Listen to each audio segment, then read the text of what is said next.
శ్రీగురుభ్యో నమః. రుద్రాక్ష ఏ నక్షత్రం వారు ఏ రుద్రాక్ష ధరించాలి అనే విషయం చెబుతానని చెప్పాను.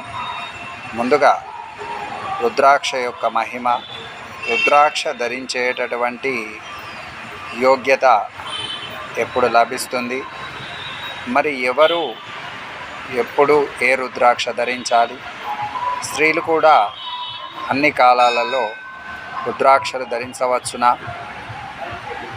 మరి చిన్నపిల్లలకు ఎటువంటి రుద్రాక్ష ఇస్తే బాగుంటుంది, రుద్రాక్ష ద్వారా ఎలాంటి నెగిటివ్ ఎనర్జీని దూరం చేయవచ్చు అనేటటువంటి విషయాలన్నిటిని గురించి వివరంగా చెప్పదలుచుకొని ఈ చిన్న షార్ట్ వీడియో చేస్తున్నాను. సబ్స్క్రైబ్ చేసి షేర్ చేయండి అందరికీ.